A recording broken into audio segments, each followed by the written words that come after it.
Hello! ഞാനിന്നൊരു recipe ആയിട്ടാണ് കേട്ടോ വന്നിരിക്കുന്നത്. എൻ്റെ റെസിപ്പിയുടെ പേര് ഫസ്റ്റ് തന്നെ പറയാം. Icy cloudy lemonade. ഭയങ്കര ഈസ്തറ്റിക് നെയിമൊക്കെയാണ് കേട്ടോ കൊടുത്തേക്കുന്നത്. സംഭവം നമ്മുടെ നാരങ്ങ വെള്ളം തന്നെയാണ്. പക്ഷേ ഒരു നാരങ്ങ വെള്ളത്തിന് കുറച്ച് വ്യത്യസ്തമായിട്ടുള്ള രീതിയിലാണ് ഉണ്ടാക്കിയിരിക്കുന്നതെന്ന് മാത്രം. ഒരു ഈസ്തറ്റിക് വേ എന്നൊക്കെ നമുക്ക് വേണമെങ്കിൽ പറയാം. അപ്പോൾ നാരങ്ങ എടുത്തിട്ടുണ്ട് അതിന് വേണ്ടിയിട്ട്. ചെറുനാരങ്ങയാണ് ഞാൻ എടുത്തിട്ടുള്ളത്. ചെറുനാരങ്ങ എടുക്കുമ്പോൾ ഒരു 12, 14 നാരങ്ങയെങ്കിലും വേണം. കാരണം ചെറുനാരങ്ങയ്ക്ക് തീരെ നീരില്ല, അതുകൊണ്ടാണ്. പിന്നെ ഇച്ചിരി വലിപ്പമുള്ള നാരങ്ങയാണെങ്കിൽ ഒരു 8, 10 നാരങ്ങ മതിയാകും. പിന്നെ ഒരു കപ്പ് തണുത്ത വെള്ളം എടുത്തിട്ടുണ്ട്. ഒരു കപ്പ് തണുത്ത വെള്ളത്തിന് 1 കപ്പ് പഞ്ചസാര, അങ്ങനെയാണ് എൻ്റെ കണക്ക്. പിന്നെ നമുക്ക് വേണമെങ്കിൽ കൂടുതലളവിന് എടുക്കാം. പിന്നെ 1 കപ്പ് ചൂടുവെള്ളം എടുത്തിട്ടുണ്ട്. പിന്നെ കുറച്ച് ഐസ് ക്യൂബ്സ് നമ്മുടെ ആവശ്യത്തിന് എടുക്കാം. കൂടുതൽ വേണമെങ്കിൽ അങ്ങനെ, കുറവ് വേണമെങ്കിൽ അങ്ങനെ. പിന്നെ ഞാൻ നാരങ്ങ പിഴിയാൻ പോവുകയാണേ. നാരങ്ങ പിഴിയുമ്പോൾ അതിൻ്റെ ആത്മാവിനെ മൊത്തത്തിൽ അങ്ങോട്ട് വലിച്ചെടുക്കുന്ന രീതിയിൽ വേണം നമ്മൾ പിഴിയാനായിട്ട്. ചെറുനാരങ്ങയ്ക്ക് ഭയങ്കര നീര് കുറവാണ്, അതുകൊണ്ടാണ് അങ്ങനെ പിഴിഞ്ഞെടുത്തത്. അത്രയും പിഴിഞ്ഞ് അതിൻ്റെ ആത്മാവിനെ വരെ എടുത്തിട്ട് എനിക്കിത് ഇച്ചിരി നീരാണ് കിട്ടിയിട്ടുള്ളത്. പിന്നെ ഉള്ളത് കൊണ്ട് ഓണം പോലെ എന്നല്ലേ. അപ്പോൾ നമുക്ക് പരിപാടിയിലോട്ട് കിടക്കാം.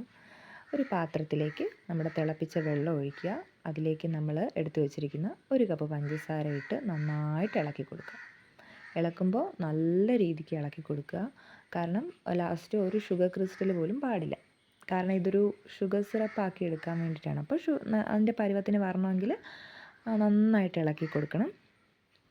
ഇളക്കി ലാസ്റ്റ് നമുക്ക് ഷുഗർ സിറപ്പ് ഇവിടെ റെഡി ആയിട്ടുണ്ട്. അതിന് നമ്മൾ ഒരു 5 മിനിറ്റ് മാറ്റി റെസ്റ്റിംഗ് ടൈം കൊടുക്കുക. ഒരു 5 മിനിറ്റ് അത് റെസ്റ്റ് ചെയ്യട്ടെ, അങ്ങോട്ടേക്ക് മാറ്റി വയ്ക്കാം.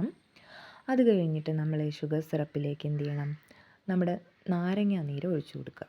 നാരങ്ങാനീര് ഒഴിച്ച് ജസ്റ്റ് ഒന്ന് ഇളക്കി കൊടുക്കണം. എന്നിട്ട് അതിനെയും നമ്മളൊരു 2-3 മിനിറ്റ് റെസ്റ്റിംഗ് ടൈം കൊടുത്ത് മാറ്റി വയ്ക്കുക. പിന്നെ റെസ്റ്റിംഗ് ടൈമൊക്കെ കൊടുത്തതിന് ശേഷം വേറൊരു ബൗളെടുത്ത് അതിലേക്ക് നമ്മുടെ ഐസ് ക്യൂബ്സ് ഇട്ട് കൊടുത്തിട്ട് നമ്മൾ എടുത്തു വെച്ചിരിക്കുന്ന 1 കപ്പ് തണുത്ത വെള്ളം ഈ ഐസ് ക്യൂബ്സിലോട്ട് ഒഴിച്ചു കൊടുക്കുക. എന്നിട്ട് വേണം നമ്മുടെ ഈ മിക്സ്ചർ അതിലോട്ട് ഒഴിക്കാൻ. ഏത് മിക്സ്ചറാണ്? നമ്മുടെ ഈ നാരങ്ങാനീരും ഷുഗർ സിറപ്പും കൂടി ഉള്ള ആ മിക്സ്ചർ ഇതിൻ്റെ പുറത്തുകൂടി വേണം ഒഴിച്ചു കൊടുക്കാനായിട്ട്. അപ്പോൾ നമ്മുടെ പരിപാടി ഇവിടെ തീർന്നു. പിന്നെ നിങ്ങൾക്ക് വേണമെങ്കിൽ നിങ്ങളുടെ കൈവശം ഉണ്ടെങ്കിൽ മിൻറ്റ് ലീവ്സും കൂടി ഇട്ട് കൊടുക്കാം ഇതിലോട്ട്. ഭയങ്കര ഒരു റിഫ്രഷിങ് എഫക്റ്റ് കിട്ടും നമുക്ക്.